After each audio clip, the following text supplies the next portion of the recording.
Okay, so I don't really think we can call this a news topic as such. It's more like a sort of, how can I describe it? There's been like a sort of growing momentum of rumours for some time now. Oliver's talked about it in the past, suggesting that Half-Life 3 may well be upon us. There have also been a whole bunch of rumours suggesting that there would be a reveal of some sort, a trailer, before the end of the year. And we're kind of reaching the end of the year now, and it doesn't look as though it's happening. So the question remains, is there actually going to be a Half-Life 3?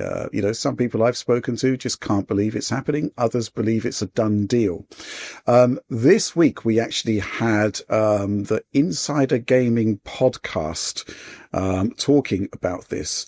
And journalist Mike Straw talked about what's happening allegedly with Half-Life 3, which is to say that it is a thing, it is happening, it is supposed to launch in concert with the Steam machine next year. The question is, what's actually happening with Steam machine at the moment in the face of the quote-unquote DRAM crisis?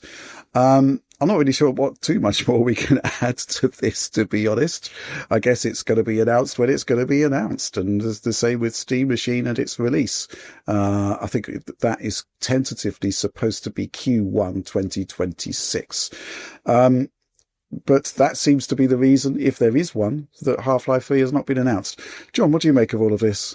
I mean, it all seems fairly clear cut at this point that we will see this at some point, and everything is simply held up because of the RAM situation. And we're still not sure what that means for the launch of the Steam machine. The timing could not have been worse for Valve. But they're in such a position that they can essentially release and announce Half-Life 3 whenever they want, right? Like, they could sit on this for years if they wanted. I hope they do not do that, but they certainly could. But it's pretty obvious that this is a game that's going to sell regardless. It doesn't need to be tied to the Steam machine, but I can see the potential of announcing it alongside a Steam machine release, just as like sort of, it basically offers that similar, incentive as a console launch game. But it's like, hey, you get your brand new Steam machine, you pop that in your living room, and hey, you can play Half-Life 3 on it. And I think that's pretty compelling, actually. Mm-hmm. Right? Yeah. So it's I can definitely see a purpose there. It also sounds reasonable to me from a hardware perspective. Just they specifically spec this thing out with certain functions. Like they even tout like, unlike the normal AMD, when they ever talk about their stuff, they said like, this supports ray tracing now. I would not be surprised if Half-Life 3 has some form of ray tracing in it, Maybe. There's also, you want to hype the fact that Half-Life 3, kind of like Half-Life 2 before it, did target lower spec stuff to a certain degree, and debatable whether or not Half-Life 2 ran really well on lower spec stuff, but Half-Life 3 not that debatable, Alex. It wasn't very good. But Half-Life 3, I presume, if it's anything like Half-Life Alyx, will probably fly on a lower end machine. Half-Life Alyx was very performant. And I think the Steam machine's specs lend itself to a good experience in a more recent Valve title, which, let's be honest, they haven't targeted the ultra high end for years now. So I think it all lines up. I'm just really curious what happens. How do they announce it if they don't tie it to a really cheap Steam machine launch anymore, because there can't be a cheap Steam machine anymore. I don't know how and when they announce it at all. Also, release date, if it was supposed to be early next year, like March-ish or so, do you just release the game without the Steam box now? Like, what do you do? You just release the Steam box and put it at a higher price. Yeah. Just accept that it's got to be that way. They can't, there is no real scenario for them to just wait this out. This is not going to end quickly, right? So they either bite the bullet and just release it at a higher price than maybe they wanted to, or they cancel it, basically, which I don't think they would do. But you can't say, well, let's just wait 6 months and see what happens, because I really don't think it's going to make any difference at all. So they're really in a difficult position. Everyone is right now, thanks to AI. Wonderful. But I'm curious about the game itself. Like Valve always tries to push the envelope with each big Half-Life release, doing something unique that hasn't really been the norm. And I really feel like, based on rumors and where I could see them going, the thing that's intrigued me the most from those various rumors is this idea of a game focusing on granular interactions and like lots of like large scale sort of like AI driven stuff. Not AI in that sense, but like, you know, artificial intelligence of the enemies and NPCs in the game. So like, you know, the way they behave around the player, the way things within the environment react to the player. There's some potential there for very cool interactive stuff that sort of, you know, builds on the whole idea. You know, Half-Life since 2 has really focused a lot on like interactions and physics, but now they have a chance to take it to the next level.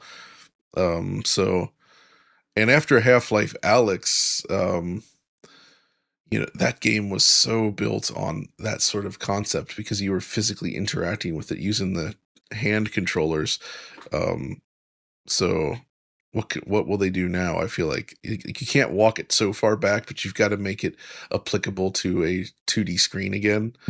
So I don't know. I'm very curious to see what they do here, because that's the thing about a Half-Life game at this point, based on its history, is that they always do something a bit different. It's not just another sequel. It's usually something that is unexpected and cool and often revolutionary. I mean, the more I think about it, like Half-Life Alyx, I think was one of the coolest games of the last decade. It's so good. It's really good. I liked it a lot at the time, but I've come to like it even more now. And I really think like the things that it does, I wish more people could have experienced it. And I guess with Half-Life 3, that will no longer be an issue. Yep. Yeah.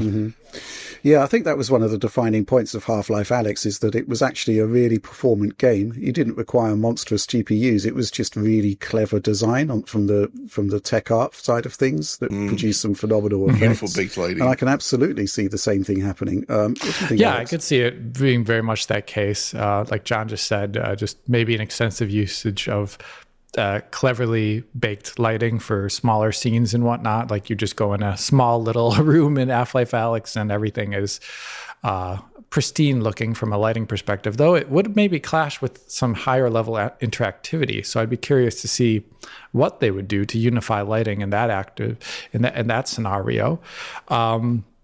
Like John, I would be hoping actually that's what the game would focus on. We've seen games with really pretty pixels for a long time now, but games that allow you to actually do something unique with the AI and maybe physicalized interactions, those are actually kind of rare, especially in the AAA space, which this game definitely belongs to.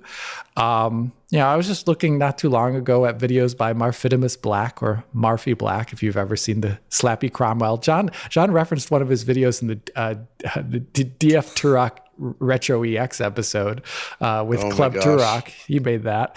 But he always goes back and looks at the weird, because Half-Life 1 actually did try an experiment with like a more systemic AI approach, but it didn't fully ship in the final product.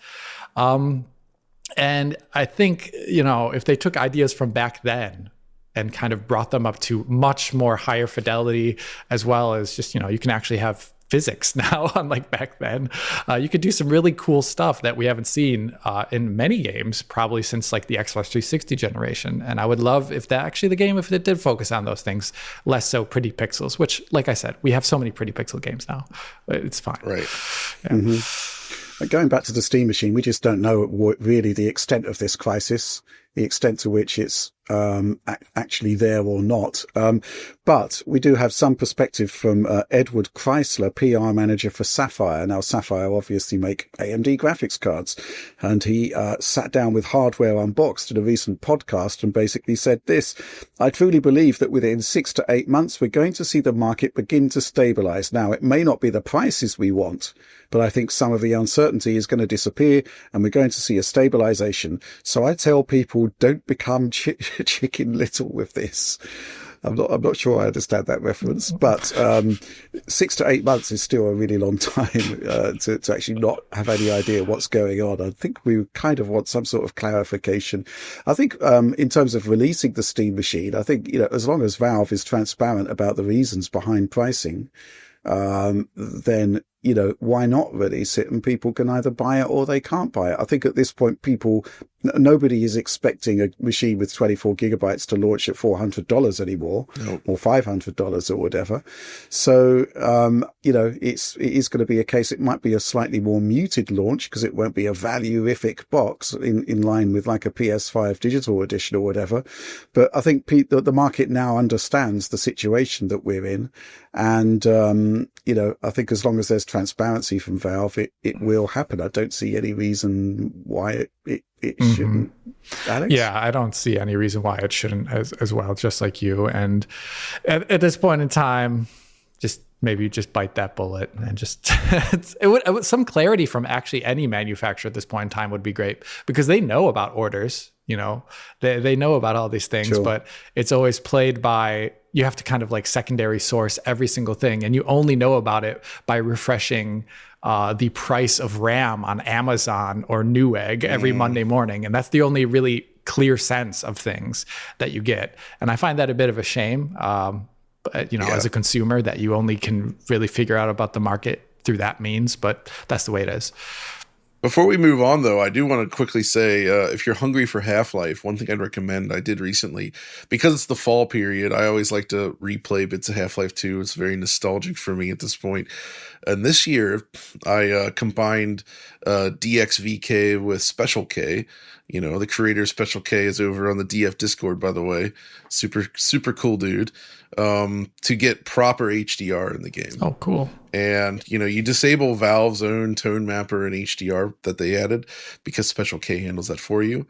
But playing on a proper HDR monitor in HDR really breathes new life into the game. And I recommend everyone give it a shot because, man, the game is still gorgeous. It's 21 years old. It's still awesome looking.